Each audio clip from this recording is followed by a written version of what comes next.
Ladies and gentlemen, welcome back to another episode of the Dysfunctional Fitness Podcast. You're joined today by myself, Matthew Hosking, and obviously my good friend and co-host, Ben Bodycom. We're back. It's been a long break. A lot has happened, not just in the world of CrossFit, but both to us. And then we're here, though. I don't know how long that was, like a 7-week hiatus. But it's okay. Yes. Yeah, you go. Yeah, we are back. We tried to record on Sunday. We spent an hour and a half doing a mixture of catching up and trying to get some podcast software to actually work. And some Stevie It did G not impressions. do that. Yeah. And here we are now trying out something different, hoping it doesn't lag. And also hoping that England can put up some sort of comeback in the Ashes as well. Yeah, they're on a good start though. Australia 100 and something for 4. Yeah. Love to see it. It's looking all right.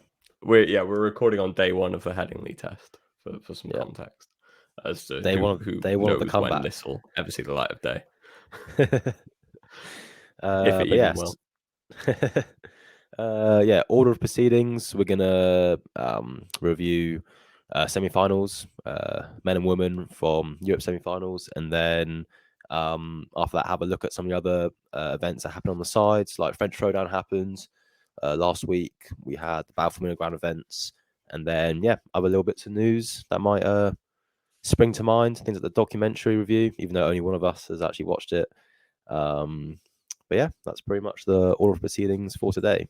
Would have been nice if Sid released their workouts. Could have discussed that as well, but we don't. So maybe we can just do a little prediction of what we think might turn up. But yeah, that's it. All right, we'll get into it. We'll start with the ladies then for European semi-finals. Ben, do you want to kick us off? Yeah, I think the biggest sort of shock coming out of this is that we ended up seeing Laura Horvath not number 1. She finished up at number 3. But I think we both predicted that top 3. We knew it was going to be Gabby McGarr, Annie Thorisdottir, and Laura Horvath. Laura had one big sort of poor event in that event 1. Was it a dodgy? No. And so she was, a sizable chunk of points back from Gabby in first place. I think it was a really composed performance from Gabby. She got one event win, and then a couple of top 4s across the board as well. So I was really impressed with what I saw.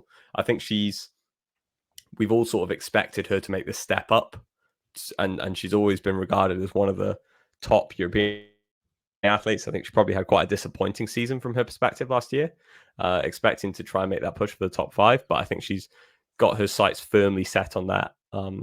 And ironically, training with Laura this season is probably delivering some benefits for her. Yeah, I mean, I don't think, as we said, both of us guessed those top 3, but I don't think any of us had a Gabby taking top spot. Fair play to her. But I mean, she's been very solid. Like she's been clipping at, especially Laura's heels in a few events, like at Rogue. I think she came, was it 3rd? And like really, like a lot of talk, just mainly her like ring muscle up capacity was like a limiter for her. And obviously this event, this semis competition had the ring muscle ups. So I wouldn't say that was like the true crux of the workout. It was lower reps. So for her taking a 14th in that workout is pretty good in that field. And then had like really good finishes outside of those, like nothing outside 4th. What she have? A 3rd, a 1st, a 3rd, a 2nd, and a 4th. And that's pretty solid. So that's going to get the job done. Annie 2nd. I mean, again, same old, just business as usual for her. She's just an animal. Don't really know what else to say. Just business as usual. Tick her spot to Madison, and then see what happens in a few weeks' time. And then Laura, I mean, you could probably argue it's a bit disappointing for Laura because, I would say when Mal especially has dropped out, everyone would probably put Laura up as the next in line. for the win at the games. But I mean, if you look at her results, she just had one really bad finish, and that was event one to start the weekend. I don't really know what that was due to. I think it was the run. Did she struggle on the run? Was that where she lost quite a lot of time? Yeah. Um, Yeah. yeah, because I feel like sled pull, she's quite strong. So I don't think that was. I know it was tough for everyone. I know there's lots of debate about the lanes and who had what lane and all that jazz. But I don't think that was like the main reason for her slipping up in that workout. Probably just the run. But yeah, I mean, still third place, not the end of the world. But yeah, I was just looking back at Annie's performances over the years, and obviously we all know she's a two-time games champ. But I think you sort of forget that aside from the years where she's either had to withdraw or had a problem, she's so consistent. So obviously fourth on the team last year, third the year before that in 21. She obviously didn't compete in 2020 after having her daughter. She was cut in 2019, but does anyone really regard 2019 as a real year? 18, she was fifth. 17, third. 2016 was probably like one of the only outliers. She was 13th, but she's come back from that back injury that she had in 2015 where she withdrew. Second, first, second in 2014 and from 2014 back through to 2010. Just being at the top of her game for such a long period of time and being able to move with the sport, it's genuine. Just the mind boggles looking at it. It's just ridiculously impressive. yeah, it is Anyway, crazy. sorry, yeah, I just want to have a look at that. No, it is mental. Yeah, 33. What? So she'll obviously compete this year, and again, no reason she can't be top three at the games once again this year. And then yeah, I don't know how long she's going to keep going for, but yeah, it's absolutely mental. So yeah, Insane. What further down? Well, we had Emma Tool again, very solid performance. Karen Freova. I mean, Matilda Gans. I mean, to be fair, there's a bit of a drop off after Karen Freova. So the top five sort of separated themselves a bit. Then you drop down to Matilda Gans and Manon Anganese and Ella, is it Vunga? Let's go with that, yeah. Yeah. But yeah, again, again, still very solid. Like the thing is, this region is obviously very competitive. So to get like a top 7 in this region is a good shift.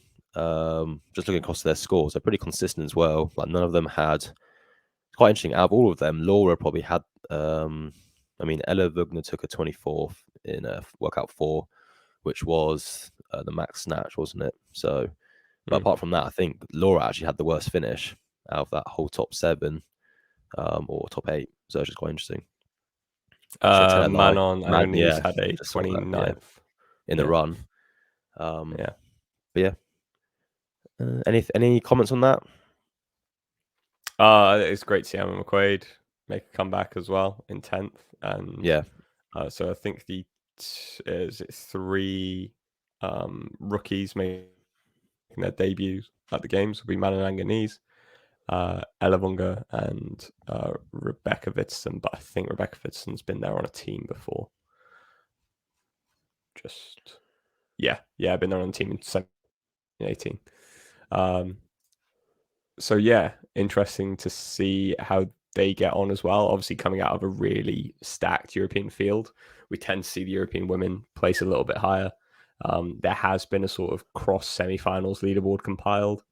I think we'll look at that in another show to just sort of see what sort of indication that gives us towards who's going to do well at the games when we're less than 30 days out from the CrossFit Games. It is mad how quickly the season moves as well. Yep, not long at all. I suppose we give a shout out to Jennifer Muir, then in 16th, somehow nearly qualifying with 2 pretty much last place finishes. It's pretty crazy. A 57th in workout 2 with the muscle ups, and then a 55th on the second last workout with the rope climbs and the wall facing handstand push ups. But I think people maybe dropped out by then. So I think the 55th is also a last, I think, in that workout. But yeah, crazy. Like to almost qualify with 2 finishes that low. Like I know we saw Sydney Wells qualify with 1 basically near last place finish, but then to have 2 and still not nearly sneak in there, that's pretty crazy. But just shows how good some of her, top level strengths are. Like, well, she had a first, a third, and a 6th. And then you balance it out with the 2 back end finishes and then like a mid pack 23rd. So, yeah, pretty mental. She can fix those. There's no reason she has a good chance next year to probably comfortably make it, to be honest. Yeah. Yeah, I listened to, I don't know whether you caught it. She did an interview with Coffee Bottom Wads. And her background is kind of mad. So she started as she was a national, I don't know, she was on the national team for Scotland triathlon up until the age of like 16, 17. Prior to that, I think she'd been a swimmer, which like we haven't necessarily got how good she is on that side of things as well. And then she was also, she then competed in powerlifting for a bit as well. Hence the relatively strong performance in Linda as well, before sort of making the move across to CrossFit, like in lockdown. So we're talking 3 years ago. I kind of thought we were past the point of having people who had only been doing the sport for a couple of years make it to this level, but it's so impressive to see what she's been able to do. And, give her, I don't think the max snatch was necessarily a true expression of how good she could be on the lifting side of things, purely because the snatch is a lot more technical than she's probably used to. So yeah, really excited to see if she can sort of start to shore up the pressing weaknesses that we saw come to pass. Then yeah, it's ridiculously impressive. Yeah. Any other notable, names from that leaderboard you want to talk about? I think were you on the Sigmund's daughter train or no? I think I might have actually put in to qualify. Let me check my list from. I always I says on the definitely think I train, did. but I definitely think I put 10th. So I thought she was gonna just sneak in there. I didn't have her up high. Yeah. But yeah, I mean, well, we all saw what happened to her on that second last event.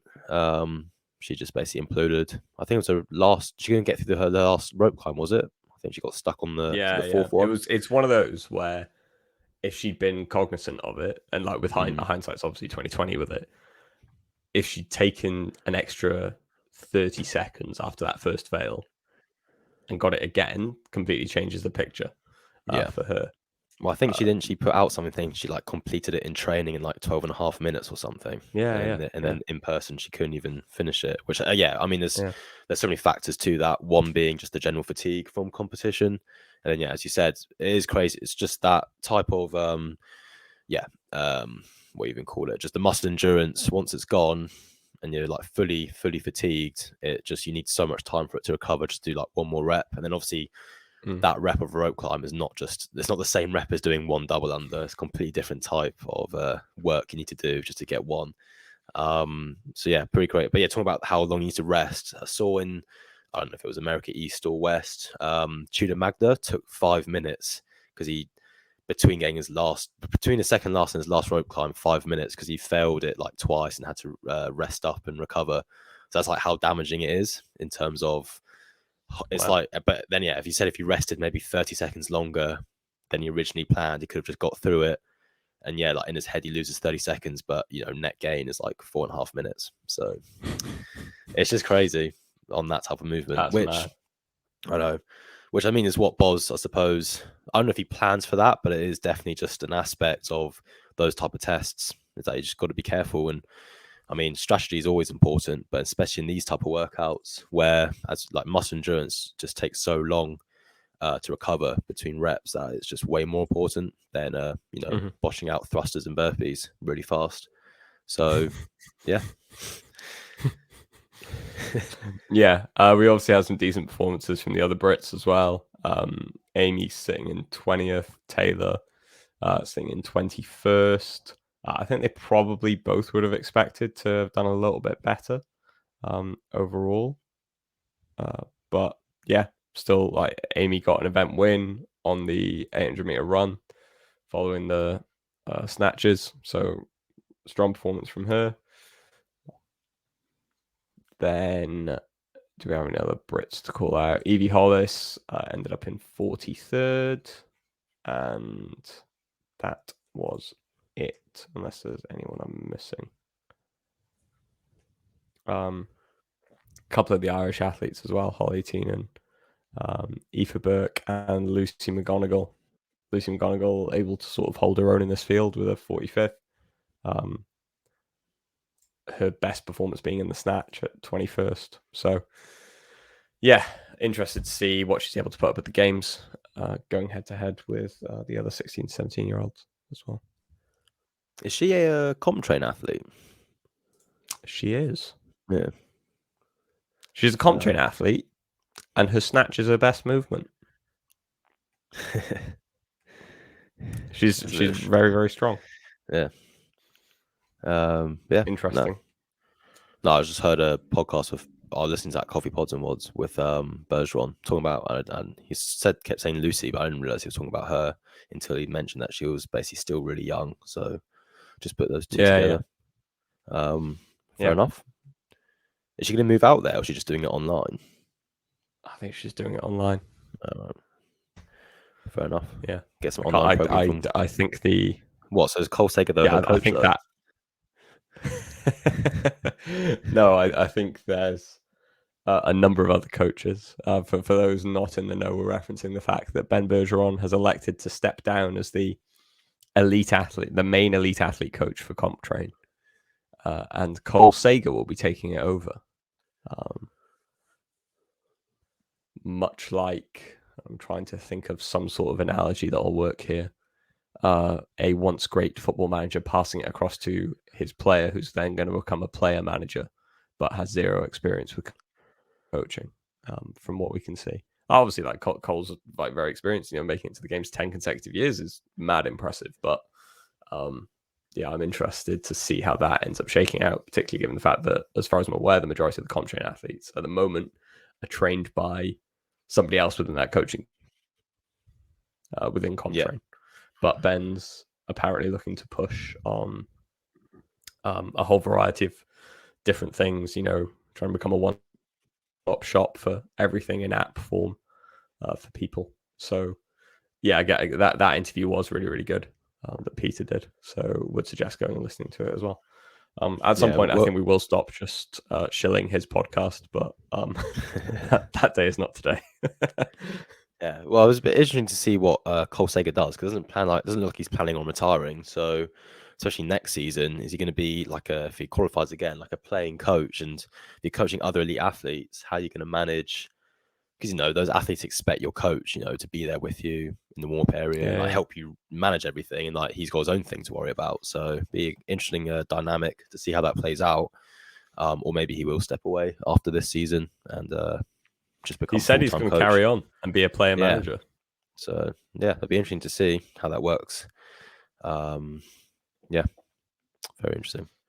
Should we have a look at the men's side? Yeah, let's go for it.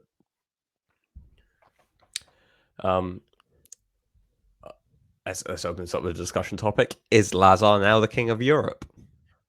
No, not until he. I think if he gets a podium at the games, you could maybe make that argument. But no, not yet. I mean, he's doing a good job. He did crush this competition, but we'll see.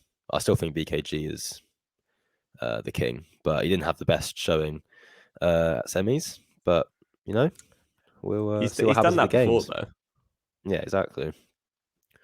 Like, if we look back at it and look at his, got his semi performances here. Actually, no, tell a lie. 22, he came second. 21, he came first, but that was all online. In person, fourth in 2018. First, second, third, ninth. Yeah, Run it all. And then he's also got what? How many medals he's got at the games? He's got 2. two. Yeah. So, um, yeah, no, I wouldn't say Lazar's king yet. But I mean, if he had a better off season as well, because Dubai, he pull out? He was just ill and just didn't do very well. Yeah, he was performing there the whole, like, he was there the whole weekend. Well, he was mm, there the whole weekend. I don't know whether he was there the whole weekend, if you okay, yeah, get my drift. yeah. So yeah, like maybe if he'd done better than that, would have given him, I don't know, some bit more status. But I mean, no, he is definitely obviously one European region. He is definitely like the best European or one of the best going into the games. But as we know, the games is just completely different. And what it's going to be is third year at the games. Is it the third individual appearance? We turned down. I know he turned down 2019. Was that not? Oh, was that not Luca who turned it down? No, they both did. No, it All right, was just Lazar would have qualified. So Lazar turned right. it down then.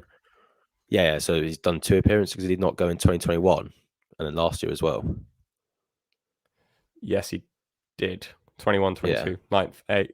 So in theory, he'll yeah. come 7th this year because he's just Yeah, improved basically, one yeah. spot. I only remember in 2021 because I think he won the pegboard workout, the AMRAP with the pegboards, dumbbell overhead squat and Yes. double unders. Yeah. Well, at the Yeah. time he hadn't won it because his judge kept repping his like first double under on every set, even though he just went straight into a double under, and the judge couldn't comprehend someone that skillful to go straight into a double under, so never gave it to him. I remember at the end of the event, like Lazo was like refusing to sign his like score sheet on the floor, and like you could see him like mouthing something like, "I'm gonna go to the back afterwards and get it sorted out." He just like refused to sign it. Yeah. I think, did he? No, he didn't. I thought he'd. Was that But then wasn't he? 2019? He was Sorry, also no. part. Was he not part of the controversy? This past year on the bike, he was in the Oh, yeah. the group that did 4 Where he laps. followed. Yeah, instead of 5. Yeah. But I his was annoying because he actually was going out for his 5th lap, and someone like had told him to turn around, and like, no, you've done your 5. So he got a bit screwed over. To Are be you fair. saying that the CrossFit organization got something wrong? I mean, that That would doesn't be even have to be said. That's just normal. That's just standard operation. If we got an event that actually ran smoothly with no hiccups, that'd just be a win in itself.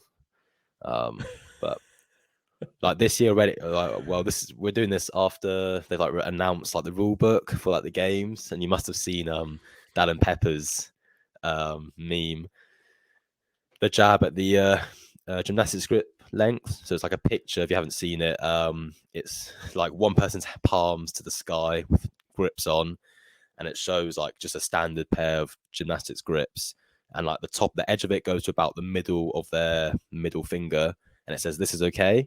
And in the next picture, it's the person with the grips like flopped over, and then they're going past the fingers, and it says this is not allowed. And then obviously Dad and Pepper's done a video of just showing like in the same video his palms facing the sky, they're shorter than his fingers. He jumps onto the pull-up bar and now they're longer than his fingers. And he's just done the classic the office meme of they're the same picture. So good old CrossFit. Just it's ironic because they've tried to release a rule book. They've tried to do what the athletes want, but then even within that, they've still made just stupid mistakes. But yeah. they're a small team. They're even smaller now that Justin Bird got the sack. All right, they're such a small team. Okay, we'll take that offline and we'll discuss it. To be fair, it's actually quite a big discussion point. I don't know if you watched much of the Mariah Moore interview of Savon, but there's literally like no money in that whole system. Like the support she had was like non-existent. As she said, it's like such a skeleton crew that made the documentaries like so last minute. Yeah. But yeah, but yeah, that's a whole different conversation for another day. Yeah. I think we'll touch we'll do that in our sort of season review come the end of the season. Just highlighting everything that went wrong, and I think we're both semi-commercially minded, right? And we can both see that there are definitely ways that you can start to grow the sport start to grow the methodology by utilizing the sport as this sort of springboard. But we're not seeing that because they just can't do the basic things right. And it's very hard to completely shift a narrative from everyone being overtly negative about you, which is what's happening at the moment. But anyway, Henrik Apolainen came second, and he had a great weekend. Very quiet, very understated. Just near enough. He had 1/11th. Every other result was in the top 10. Ridiculously consistent. The man is so unassuming and just does what he needs to do. He's a nice little stoic, not I say little, he's a big stoic Finnish man and just does really, really well. Yeah, I was quite surprised he finished that high. I did not have him. I don't even think I had him even qualifying this time. I think he was one of the ones I thought we might just miss out. Just because the field's so stacked. Yeah, I had him 14th, so he completely made me look like an absolute mug. So congrats to him. He strikes me as the kind of guy who has this plan, is going to go in there, execute his plan, and he's going to have no problems. Like, his only issue is if he comes up against something that he can't do. And that's basically it. But is that not everyone's issue if they come up against something they can't do?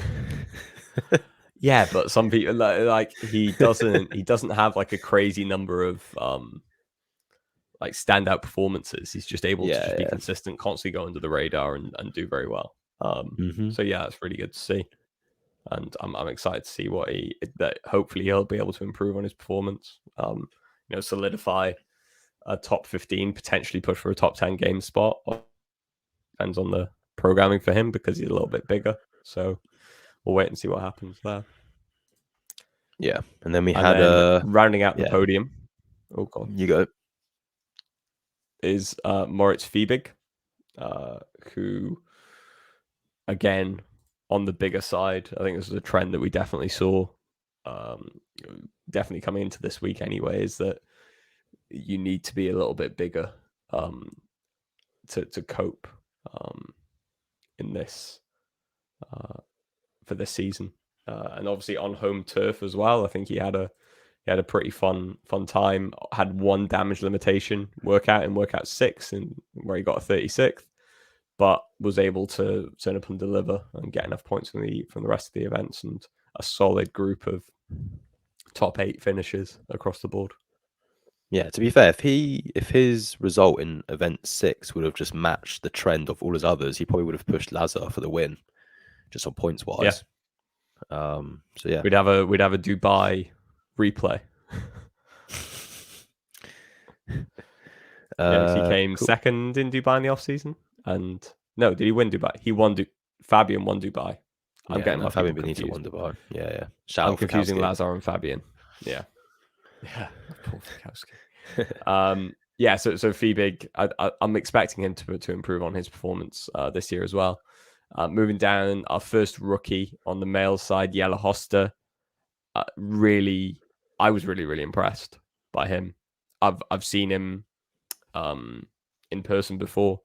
I was out in Madrid 2 years ago now. I think it was 21. With Zach, when Zach came second there, and Jelle came in third, and was just really composed, really good throughout the whole weekend. So thrilled for him to make his sort of debut at semis and get his ticket to the games as well. Yeah, and then and also his run. I don't know, was it an event record overall, or did Velna still have that? But a 2:56. Basically going sub 3. Not many people did that across all the semis. So yeah, very speedy. Yeah, when you keep in mind there was 8 snatches before, not just the run. Because I know people will look at that and be like, 800 meters, that's quite slow. So yeah, I gotta remember they did about 20 to 25 seconds of work before. Yeah. But crazy speed. And then fifth we had Janikowski. Again, I mean, I'd say he's like a bit like a BKG, just always there. He's never, it'd be a massive shock if he never qualified. I suppose you could have seen him maybe finish a bit higher, but I mean, fifth is fine. And again, he'll do pretty solid at the games. Depends what the order of events are. But if we get something, the classic swim, they want to forget that this year. He just have the leader's jersey after event 1 as usual, and then just slowly fall backwards as the competition goes on.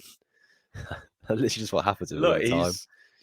he's changed his programming this off season. So when he first made it to the games, he was working with Miko Salo. He then has been programming for himself, and now this year he's working under Yami in the training plan. So, which produced such wonderful videos as Reggie and Yona heading out together on little bike rides, which was very adorable. So I'm expecting to see something slightly different this year. I'd hope to see something slightly different. He's still only 28. I think he's still got it's madness, isn't it? I still think he's got a number of top 10 performances to put together. You know, he tends to alternate year on year as to whether he has a good year or a bad year. So I'm kind of hoping that he brings it this year. Last year he struggled to make it through semis, ended up going through last chance qualifiers, but I think he was sick. So I think basically if he's able to, I think he's already out in the US. So he's already adapting to the US time zones, etc., etc. So, and hopefully he can stay well and not be sick heading into Madison. Yep. Then 6th we have Aldous Upanix. What's this going to be? His second appearance? Did he do 2019 when did he qualify national champ as well? He was definitely there last year. There can't be more Latvians. I only remember he was there last year because he on the shuttle to overhead, he literally just said "screw this" to the overhead, and it just ran like an absolute monster. Might as well. I mean, event win. There's probably an extra 3K bonus prize money as well. So nearly as much money as he got from the European Championships last year. Oh dear, tragic. But yeah. I mean, so another solid finish. He just turned. Yeah. I I want him to see him do more at the games. Yeah, because he's clearly good enough. So I don't know what happens. I don't think he did French Throwdown this year, if memory serves, which he'll normally get a load more competitions in. Him and Caravis are absolute. They love competing. Competing is, I think they just program competitions into everything they do. Georges Caravis did French Throwdown, didn't he? Yeah, he did. He was on the podium because it was. I think the podium was after pulling out of this. Yeah. Was Enrico Zanoni and then Victor Hoffer and then it was Caravis, wasn't it? Top 3. Yeah. But yeah, Aldous. He doesn't. His games profile says he's 85 kg, which I wouldn't say is light, but he does look. I don't know if you found, but he looks tiny compared to everyone else. Yeah, he is. He's very small. 85 kg. I wouldn't say is a small weight. That's pretty 85 to 88. It's pretty standard, but I don't know, just looks small. I remember last year's games. He looks very small compared to everyone else. And even in person, because he's at Euro Champs, and we saw him in the warm-up area, and he's not massive. But yeah. Well, he's allegedly he's 174 centimeters, which is 5'8", 5'9", 5'8 and a half. Nah, he's definitely not that, because I was looking down at him, and I'm not tall, so he's definitely just. I didn't even see him. He wasn't even close to my eye line. So. It's definitely those numbers are not accurate. Yeah, I get the vibe he's much. He's just done what Matt Fraser did and claimed that he was a different height for his whole career. I don't think he's anywhere near that height, because I sort of see him as like a European Colton Mertens. But that's exactly what I was thinking. He's tiny. Yeah, he's definitely fudged those numbers. He's not taller than Jonakowski, but anyway. Yeah, exactly. And then 7th we had. I mean, depends who you are, but I'll say quite a big surprise. David Sharonki, 7th place. I don't know about you, but I did not see that. Did not see that coming. I think when you I knew he'd do quite well on Linda. I didn't know how well he'd do on the first or the fifth workout. He's had a number of injuries over the years. Last time I saw him compete in person at Sid in, was it 2020 or 2019? I forget. But yeah, the year he got his games ticket, so it would have been 2020 season. He wasn't able to perform the online games because he had this injury. Then he was rehabbing it, thought he'd recovered it, and then had to redo it, and then had to go and have surgery, which is why you probably haven't seen him that much spoken about over the past couple of years. But he's been away, he's been working. He's very methodical. He has clear plans of what he wants to do in a workout. And so I think it's going to be interesting to see. He definitely benefited from having the 3 weeks in the run up to it. I think if Europe had been in the first week, he'd have still done well. Because I think, he absolutely tore through Linda like it was nothing, which is ridiculously impressive. But I'm interested to see how he copes with that sort of unknown, unknowable element of the games, and whether he's able to emulate his performance there as well. Yeah.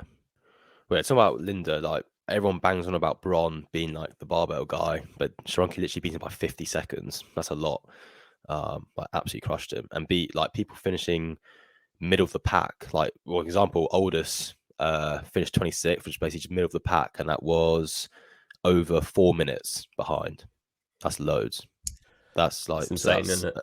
Yeah, that's a very fast time. Pretty crazy. Yeah, right. 8th place, we had BKG.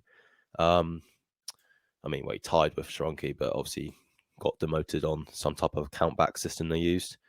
But yeah, I mean, obviously, I think after day one, people were like, what's going on? That's not very BKG, a 25th and a 25th. Or was it? Actually, a lie. A 6th, 25th, and a 25th. My thing was a bumped one forward. But yeah, so yeah, I mean, 8th. I think the major issue was going into the snatch. That something I did enjoy this year is having those back-to-back events and having those two events so close together really piled the pressure on the athletes. If you were in a poor position, then you had to perform in those two to ensure that you were like looking in a really strong position. And he was able to do that. He was able to get a 3rd and an 11th. That put him in the driver's seat for the next couple of events as well. Yeah. Well, yeah, he had a good run. He went 3rd, 11th, 3rd, which helps him sneak back up there. Then a 16th in the final event, which again, I wouldn't say that's great. Like, for him, 16th, I wouldn't say it's great for him in that type of workout in this field. Like, I think a top 5 really against the people he's against. But so I think for that workout, if you're in this sort of 6 to 11 range in that final workout, then you know what you need to do to get to the games, right? So you're not going to take any risks. You're going to be, right, okay, let's be a little bit cautious here. I don't want my grip to blow up. I don't want to make any mistakes. I don't want to drop the bag and trip and fall. So let me be a little bit more cautious. This plays into my mindset very much as a CrossFit athlete. I'm very, very cautious in all aspects of it. But so yeah, it makes a lot of sense as to why he necessarily didn't like go all out guns blazing. Yeah, I mean, and spots were literally separated by 2 seconds. So if you went 10 seconds slower, you literally lose like 5 spots. So yeah, if you go a bit more cautious, that is going to happen. But yeah, and then 9th we had Bron. He's made it back, Mister. I'm doing CrossFit training now. Don't know what he's been doing the last few years then, but yeah. So I mean, obviously everyone knows him as a strong guy, but yeah, he's like working with Underdogs Athletics and Justin Kotler. So yeah, full, like, what he says, he's like basically more CrossFit, more conditioning, taking it more seriously, I suppose. But yeah, I mean, I thought based on the events we had, he was going to qualify, and yeah, I didn't think he was going to dominate, and he pretty much sat about where I thought he would sit. But yeah, nothing too surprising. I mean, he's definitely very talented and should be in that top 10 or so in Europe. So yeah, good to see him pretty much confirm that. I don't know if anything he did surprised you. No, he's just with Guy not making it. He's just CrossFit sort of. Oh, we can post a lot about this person on the strength events. Yeah, basically. Well, it's a shame he didn't really get pushed in the strength event because he didn't need to, because a 295 pound snatch is way below what he can do. Yeah. Oh yeah. So, but it's cool. He's at the games now. So if they do some cool strength test of some sort, either a ladder or whatever, like a knockout. Depends what the lift is. It won't. I think he will have a very good chance of winning that event overall. And when it comes as well, because they are cutting to. I don't know whether you heard this. They're cutting to 20 yeah. On the Saturday. Yeah. So I don't think he's. I wouldn't say he's top 20 caliber. So hopefully he gets to wherever that. If there is like a strength test type event, hopefully he gets a crack at it before they cut. But we'll see. Maybe we'll do something crazy like that. You've seen he's done a Turkish get up with an air bike. I have seen that. That's just stupid. That's just crazy. It's actually mental. But yeah, absolutely mental.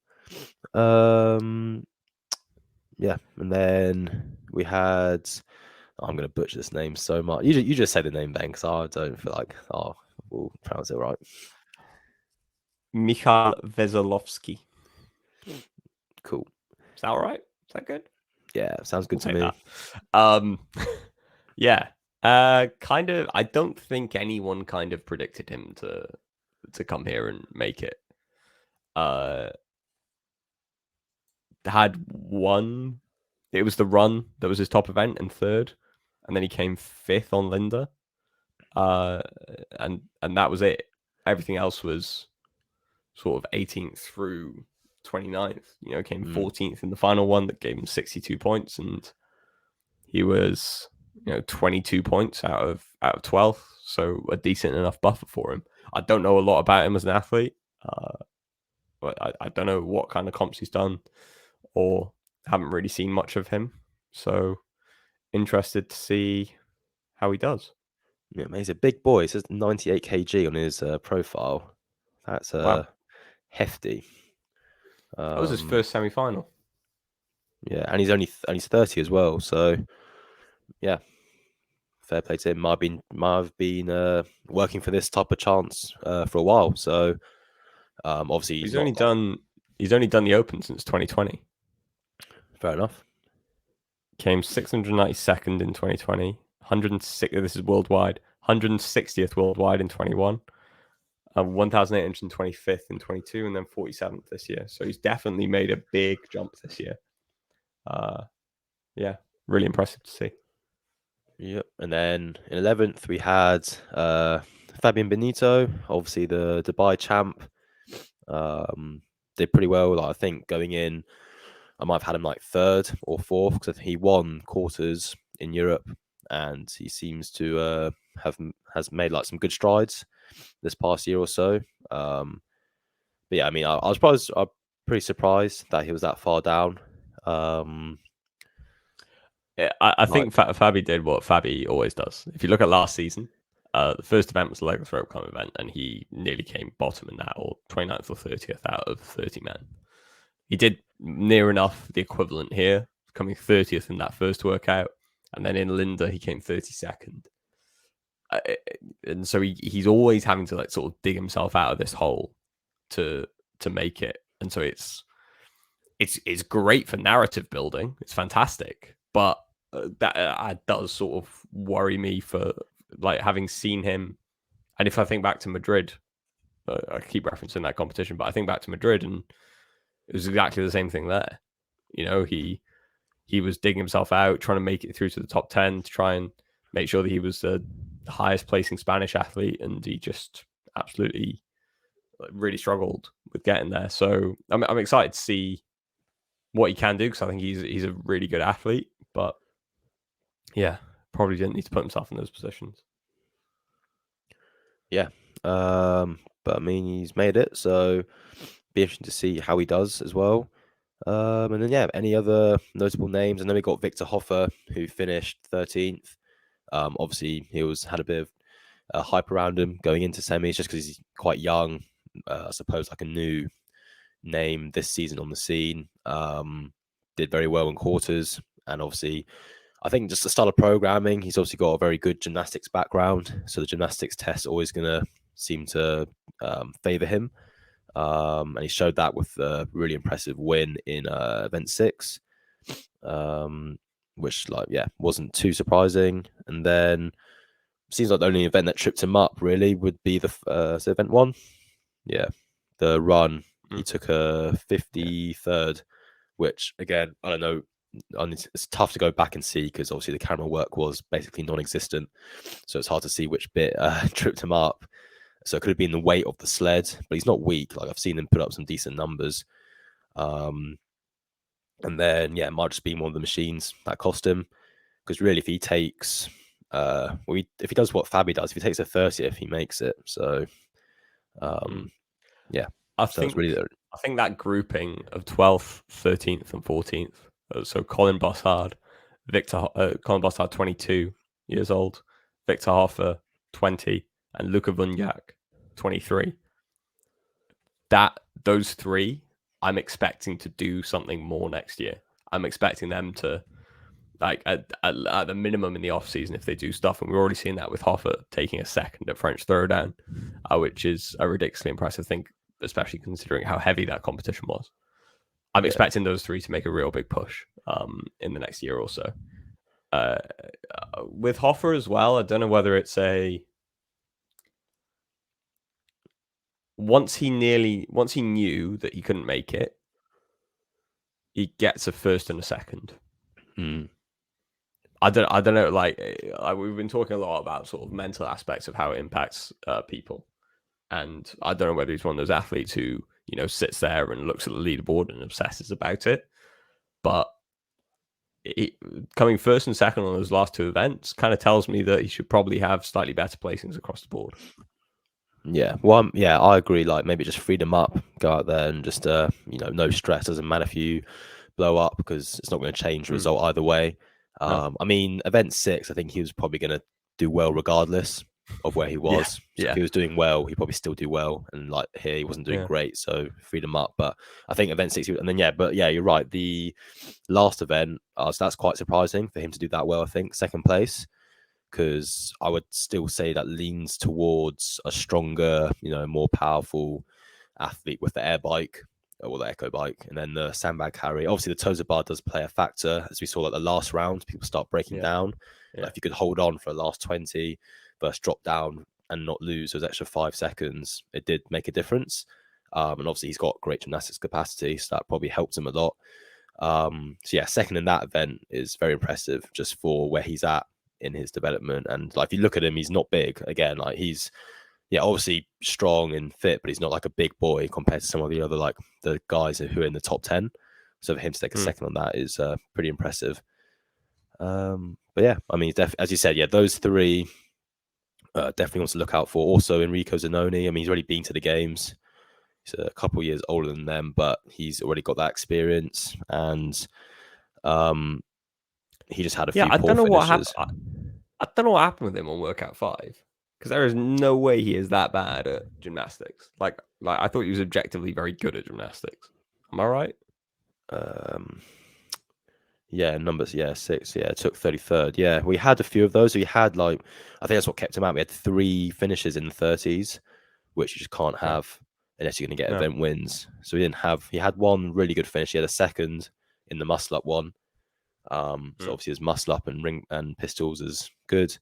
But event 1, a 30 seconds, the lift, a 31st. I mean, that's quite a weak snatch to be fair. And then event 6, 33rd. Which I mean, saying that we didn't really actually talk about that. The snatching from the men in Europe was abysmal. It was. A number of messages I've had from Matthew Hosking saying, "Oh, the snatching in the men in Europe is horrendous." It is. It's actually so embarrassing.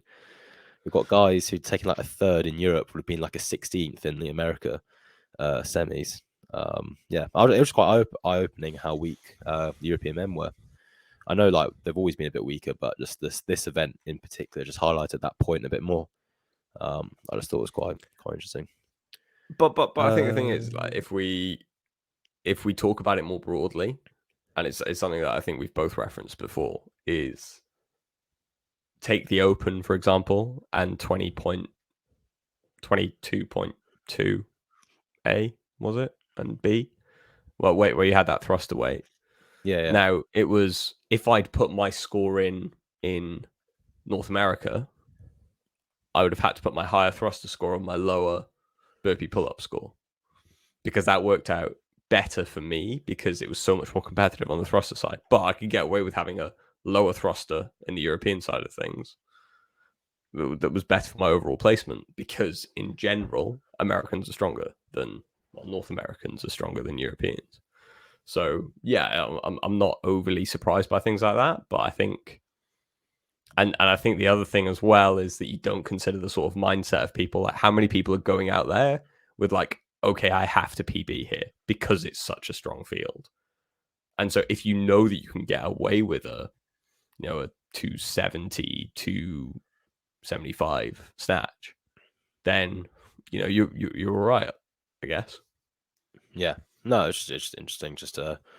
You just watch the Yeah, American yeah, no, ones and they're 100%. slamming around 295 to 300 plus, and then you've got the Europeans like getting hyped over like a 250. It's like, oh, Getting hyped over a 250. I wish I uh, could get hyped over a 250, but that's just me. and then I suppose this ties in. We go a bit further down. We can talk about some of the Brits, their performances. So obviously we had Harry Lightfoot came in 28th. I mean, I don't know about you, but that's not too surprising. I know he did very well in quarters, but I think people who have been in this game long enough, or like us, are quite keen to like follow a lot of it. I think we knew that was a bit of a, yeah, that's not going to translate to semis in person. As much as cool as it would have been for him to have qualified, I think it's a very different animal going to in person against these guys than just doing an online competition. I don't know if you have any thoughts on that. Yeah, I mean, the 245 pound snatch is clearly not ideal for him. I I think he think I also messaged. really struggled. He struggled with the pistol. Like we were talking about this, Yeah, and I think yeah. that there does seem to be this sort of like, Brits seem to struggle with technical movements, right? If we're talking about a pistol, if we're talking about ring muscle up, if we're talking about a snatch, like, Brits on the whole tend to be worse than other countries at that. I have no statistics to back that up, aside from the evidence that we have from this sort of past weekend, but not past weekend, this semi-final. So I don't know whether it's something that is within us. You know, one of our national sports is rugby. We're just used to grit, hard determination, just pushing through things, like not bothering to learn skills and things like that. I don't know. Is that something that's holding us back as an existential question, talking about us as a nation, whether we're being held back by lack of skill development? But I mean, I'm not necessarily referring to the workforce Yeah. and the I'm not making a broader political point. I want to make that very clear. But yeah, you sort of look at the average snatch for the men. You know, even like from the Brit side, Chirunki was the heaviest at 265 pounds. He came 19th, but he was the best at Linda. Like, figure that one out for me. You know, like there should be some degree of correlation between those two workouts, to my mind. You should be able to say, right, you know what, like, I'm actually I'm decently strong. I should be able to replicate that in a snatch. So the fact that they weren't is, yeah, just more than a little bit concerning. Yeah, well, I mean, when we're watching, I remember messaging you, being like, "Well, when you see them coming out in their lifters for the pistol ring muscle up workout, it's game over."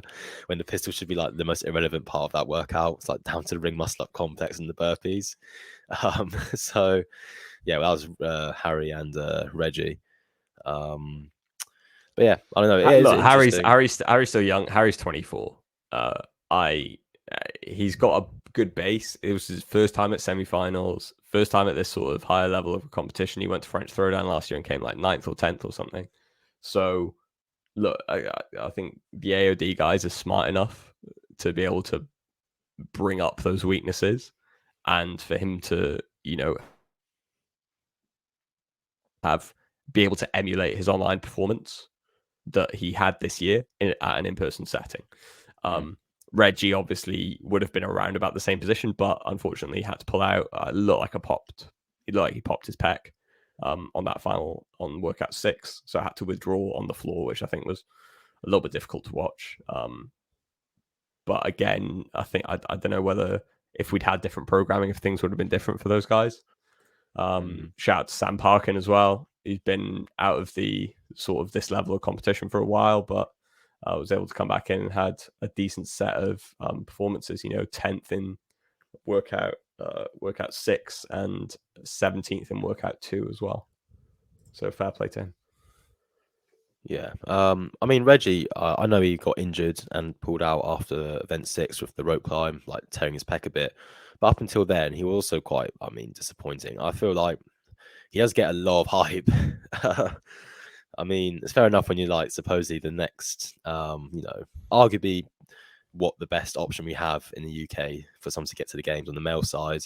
But like, and with all the change in his training, like, just doesn't back it up. I don't know what to say. It's just, I can't believe some of the things I was seeing though when he, like the snatch, he opened up 185. Like, what? I just don't get. I realized that I hadn't seen him snatch in competition since Battle for Middle Ground 2019. Yeah, and I think I at that point I could out snatch him. So I know it's always been a weakness. Instantly, his snatch has improved significantly. Mine has not. So there we are. Welcome to 4 years of, I don't know, ticking along from my perspective anyway. But yeah, it's I like things like the run. I expected him to do a little bit better on as well, considering that some of the times he posts that we see, is like he's got like a sub 40-minute 10K. So his 800 should be, up there with the best of them. Yeah. But yeah, it's hopefully he's resting up. Hopefully he's recovering well. And it may have been that injury been something that had been plaguing him the whole weekend. And it is why he couldn't push. I haven't seen him come out and talk about that at all yet. I don't think he's the kind of guy to come out and sort of make excuses around things like that. So yeah, and we have got a British male at the games, along with actually, and I'll pivot from here, a British team as well. So I know you love talking about team, so we'll go and talk about team. CrossFit Rotherham qualified in 10th. After Saf wasn't able to compete due to rupturing her ACL, they were able to draft in their replacement and still make it to the games. Obviously, they qualified for semis in 3rd and were able to come in 10th, but they had a sizable points gap, 37-point gap down to 11th. So that's really good to see. Excited to see those guys go there and compete. I don't know whether Moritz is I know he lives in Wales. I guess I know his sister plays for. I think it's his sister plays for Wales in rugby. So I'm excited to see a Welshman at the games. As a Welshman myself. So yeah, that's good stuff from them. The other British teams that were sort of hoping they'd be able to replicate that performance. Aylesbury ended up in 14th. A couple of really strong events, in and around that, like 3 11th place finishes, 1 4th, but then a 31st and a 32nd sort of pulled them down. Surbiton Motion ended up in 17th. They had a really good team. I think if the programming had been more team friendly as opposed to individual leaning, I think they'd have probably had a better time. But all of their finishes were ridiculously consistent between 15th and 20th. So that's mad impressive alone. And then West Leeds CrossFit Shirefit ended up in 27th. And Blueprint CrossFit Team AOD unfortunately had to withdraw after the first event due to a sort of freak injury to one of their athletes. But I think they would have put a good run together. I was really excited actually to see Helen Nutter on the lifting one, workout 5. After I think she just won the Heavy Grace Challenge for Rogue, but didn't Oh, really? film didn't film the standards correctly, so they've Oh, disqualified her. So really? yeah, that was frustrating for her, I imagine. They are quite Um, savage, Rogue, with those yeah, like you got to be I really think you on had it. to test the weight with a dumbbell beforehand, so you had to obviously like weigh all the plates, and she didn't test the scales with a dumbbell first, so Yeah. not ideal. But hey ho. It is a bit of a faff having to weigh all the plates and all that jazz, but I suppose it's the only way they can Yeah, verify it. They do give out some good prizes, so that's probably I feel like we're giving out quite a bit, so might as well make it legit. so I think it's $1,000. And Yeah. they have like a big league for it as well. Mm. So if you enter enough of them throughout the year, then you tend to do quite well. Yeah. Well, I But think didn't looking at the Colton go on. Mertens win like the overall because they got like loads of different challenges, and then I I think think he last did for season. last year. Yeah. Yeah, like he won whatever the overall prize was for like entering loads and like doing well across all of them. Yeah, Yeah. he was able to extend his pig farm. He brought in another 10,000 pigs with that cash. My guy. Uh, looking at the European side on the teams as well, because we've obviously highlighted the Brits. Let's also talk about um, No Shortcuts did very well throughout the whole weekend. Oslo Navy Blue, I think everyone sort of expected them to rock up and just be top three the whole way. They had a 12th and a 7th on day one, so they were not doing as well as everyone sort of expected. And there was a little bit of a narrative of like, oh, what's going on here?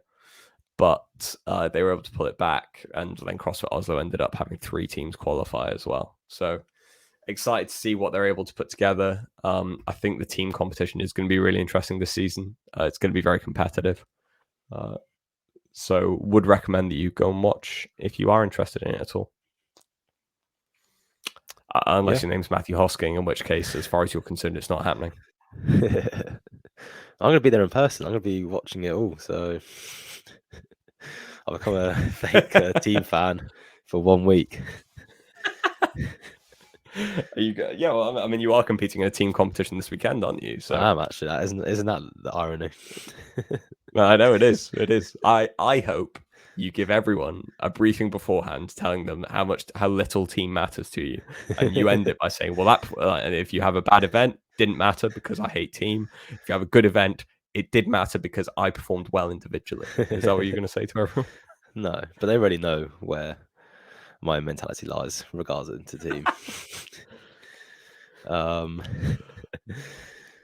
but yeah, like even actually was quite funny. Yesterday, I was not feeling great, and I was like, I just needed like a rest, and I was like saying to Alex, yeah, just as long as I feel good for next week, that's all that matters. Just inferring for Sid. He's like, no, as long as you're feeling good for Saturday in terms of turf. I was like, oh yeah, I forgot about that. You go uh, a little functional fitness competition. I'll speak to you. I'll speak to you when you come back to real CrossFit. Yeah, right. Should we? What do we talk about now? French Showdown. A little recap of that. Yeah, we'll cover French Throwdown a little bit. I think you and I both looked at the workouts beforehand of this, and we're just like, what on earth is happening? This is it. It was heavy. It was a heavy load of volume. There was Yeah, one very workout in aggressive. particular. Yeah, the where's the sandbag one? Yeah, so it was the sandbag one. Just to give a sort of representation, was 40-meter sandbag lunges, 30 sandbag squats, 20 sandbag to shoulders, 300 double unders, 20 sandbag to shoulders, 30 sandbag squats, 40-meter sandbag lunges, a 17-minute time cap, and it was at 70 and 50 for the male and female, respectively. Yeah, kg. Yeah, that's savage. That's absolutely savage. Nobody finished. Yeah, and these people are like some of these people have been to the games. Like, just sums it up. Yeah, and that's just one of the workouts. And how many workouts were there? Like 10. Yeah. And there was just a sorry, lot. tell a lie. 3 women finished. That was Natalie Niska, Jérôme Giroudet. Sorry if I butchered that. And Emma Armstrong out the UK. top work, Emma. Nice. But that's, yeah. And then they followed that up with a Max Elsit, and then because they had a lot of like two-parter events, which were designed to sort of test you and see how things went. But yeah, it was as always, I think it was a very well-run competition, and on the female side, Karen Frey won it after getting her games ticket back. And then you had two French athletes running out the podium, Meti Glenoren and Jérôme Geroudet, who's the one who did well in that sandbag event as well. Yeah. And yeah, Then the men. looking at the men's side. Yeah, we won't mention it earlier, but we had Enrico Zanoni took the win. He went to the games last year. If you don't know him, he's like 25, Italian lad. And then we had Victor Hoffer in second. Obviously, discussed him a bit. And then, third we had Georges Caravis. But we did have in fourth place Keelan Henry from South Africa. So he didn't make it to the games this year. Jason Smith took that spot, but yeah, quite cool for him to come over and smash out some events. But yeah, again, some of the events were just crazy. Like just looking at Keelan Henry specifically, he got capped on 1, 2, 3, 4 events. 4 events out of basically 10, well, maybe 11, because there's lots of multiple part events. But that's just, yeah, the workouts were pretty tough. Like for context, one of them was a 1K row for the guys, and that was within 4 minutes. So if you did it in like you don't want to go because you had to do another workout straight after. So let's say if you rode like a sub 310, so you only had about 50 seconds to recover, and then you went straight into, I think it was 3 rounds for time of I think it was 20 toes a bar. I can't remember exactly. It's like 20 toes a bar and then like 20 double dumbbell hang snatches, which I believe they actually changed to clean jerk because like 30 kg each. And then it's like rope climbs as well. It was, so it was 3 rounds of 3 rope climbs, 15 double dumbbell hang clean jerk, and then 20 toes to bar. Okay, that was it. Yeah. But I think that was another one where hardly anyone finished it. And I think they even changed the standards. I think they changed it to a clean and jerk. Because I remember just seeing like a real Victor Hoffer with 2 heavy dumbbells, and he was doing a clean and jerk, and there's no other event that had them. So I assume they must have changed it on the spot after realizing that might be a bit too savage. Yeah, absolutely mental.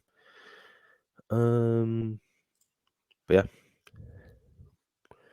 Anything it was else? like to be fair, it was quite short. Like you didn't have any long event you were doing. You were working for the whole time. Because those are the ones you tended to get capped for. But you had one that was like 11 to 14 minutes, one that was sub 4, one that was 25 minutes. That was a 5K with Go Ruck. You have one that was sort of, for the top end guys, was sub 7. Another that was sub 4, that was the row. But that was back into the, you had a 14-minute time cap on that second piece, the rope climbs. Then there was that 17-minute cap for the sandbag. Then another one that was a 15-minute cap for 8A and 8B, but I think most people got that done in like sort of 5 minutes or so. So with the 10-meter backward handstand walk, which was interesting.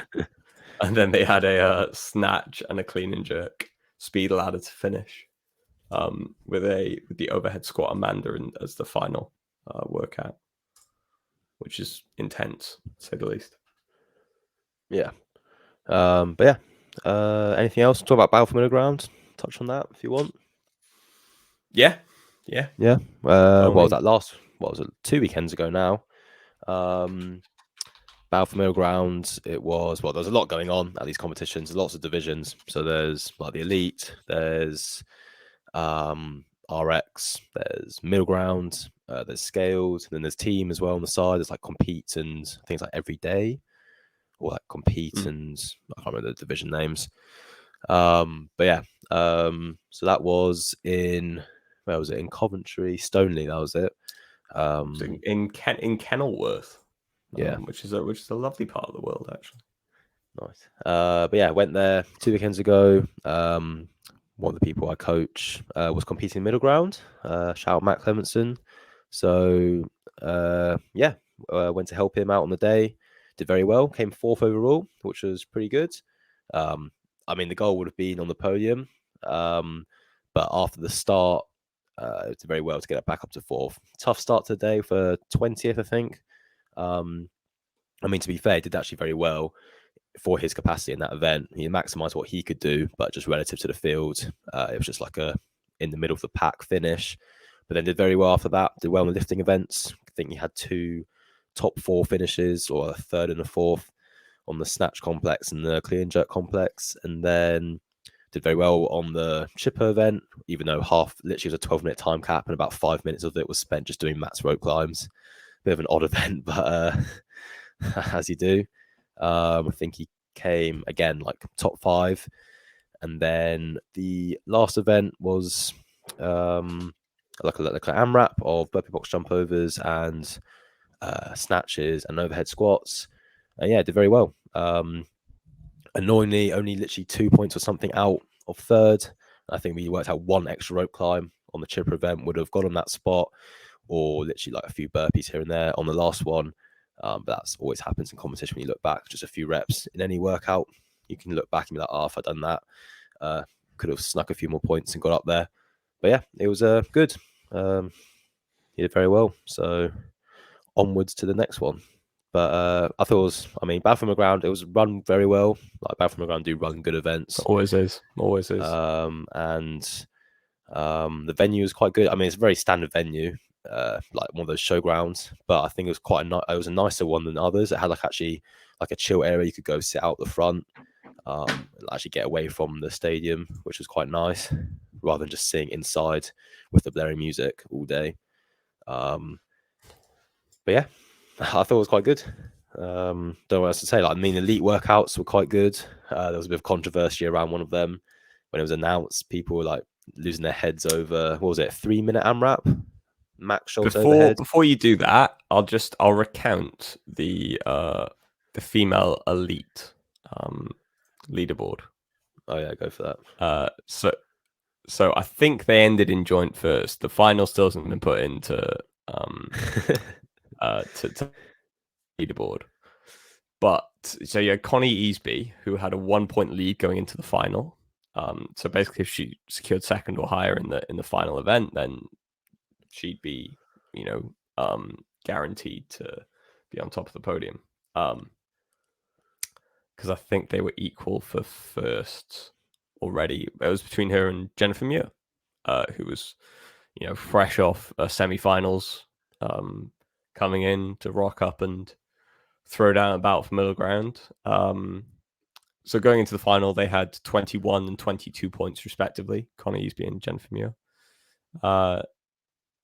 Jen had gone first, second, 11th, second. Whereas Connie had gone third, first, 7th, third, first.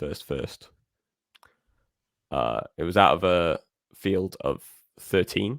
So if you want to talk about that 11th workout, that 11th place finish that Jen had, because you were there and saw, and we did see some social media fallout from this. Yeah, so that one event specifically was, I believe it was a 3-minute AMRAP, just max reps, shoulder overhead, but it was at body weight. And then every time you drop the bar, you had to do, I think it was 6 burpees over the bar. So yeah, that was the event. That's all it was, just like an output event. But when the announcement was made the evening before the event, a lot of people on Instagram were basically just losing their minds, saying how unfair it was. Shock, it was all the heavier, stronger guys. And then they're like tagging the people who run the event and like basically just beefing them. So I don't know. I don't think it was that bad of an event, to be honest. I just think of salty people just making salty comments. But yeah, I mean, I don't really know what the big deal was. We've seen what is actually the problem. Is that is Literally, that is that because you think? Well, how do you think you'd have done in that event, Mr. Hosking? I don't know. Maybe all right. Have to do it sometime. Okay. Yeah, I don't know. Just I think if you're worried about that, then yeah, I don't know. It's just wasted energy as well. Yeah, very true. Very true. So yeah, but I just it was just funny that people were literally losing their minds over it when I didn't think it was that anything crazy. It was quite funny though. It was like literally very not the same, but maybe they had tried to do the strongman event again, but they weren't able to get the logs, so they just made shoulder overhead with a barbell. Because shout out last year we had the 1 minute AMRAP clean and jerk with a log at like 90 kg, I think it was, like a set weight. That was quite interesting. Yeah. So, but yeah. But that's what that competition is known for, which is a lot of weight and like some gymnastics. I mean, Balfour ground events are usually like that. But I also think that's just more of a timing thing. You can't really, when you do like a competition like that, you can't do half an hour long events and like get loads of variety just from a scheduling standpoint, basically, because you need lots of divisions to get basically have 10-minute windows to do an event and then move off the floor. Yeah. So it's just the way it is. Those competitions go. But it makes training for them a bit easier because you know what you're going to face. Just some barbell cycling and gymnastics. You just do that leading up. So, but yeah. Anything else you can talk about? We'll just recount who won on the male side. Phil Roy Peters came in first. James Strudwick came in second, and Sam Dell came in third. Nice. What else?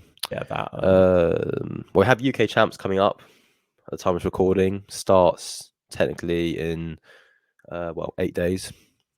But they haven't released any workouts yet, even though they said they have all of them out by tomorrow.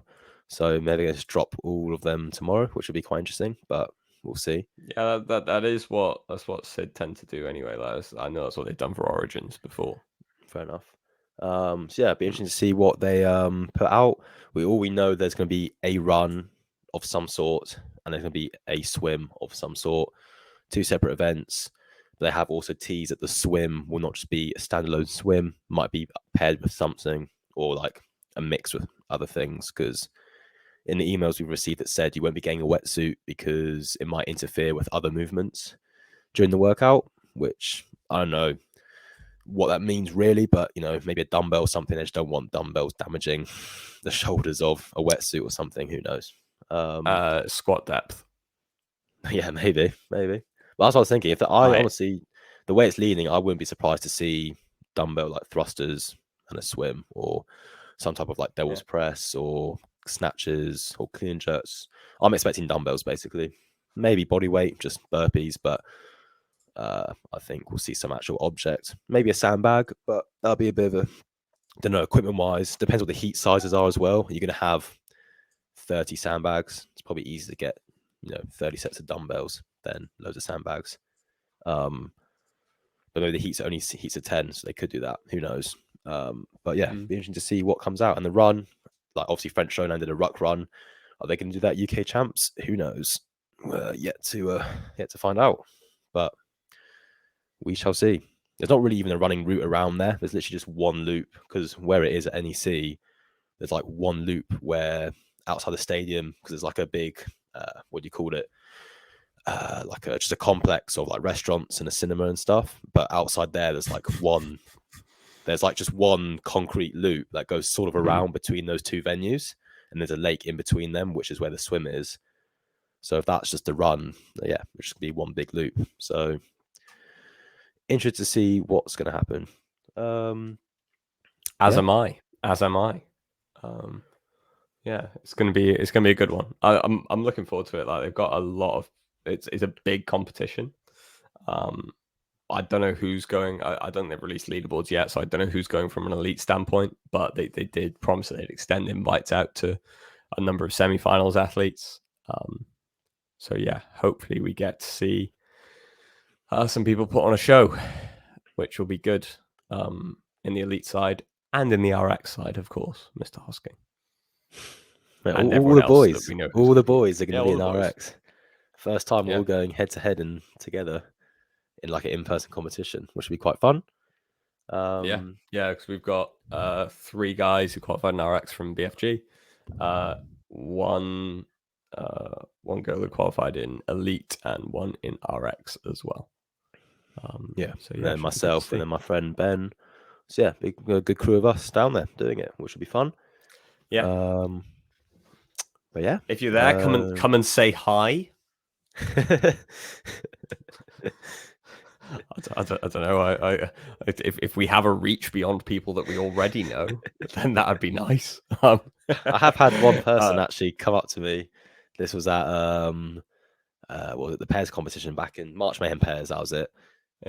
Someone did come up and say they enjoyed the podcast. But it's someone I know already, so it wasn't like some actually random. But yeah. So yeah. Anything else you want to discuss?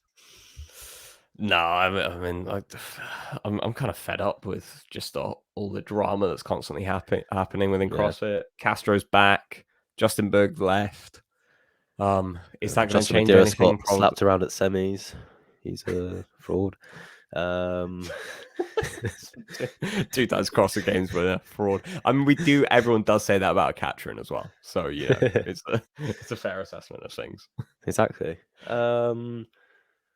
Tia's back training already. She could probably place in the top 10 of the games. Probably could. Probably. Yeah. I think she's gonna do Rogue, isn't she? She'll probably come back and win Rogue.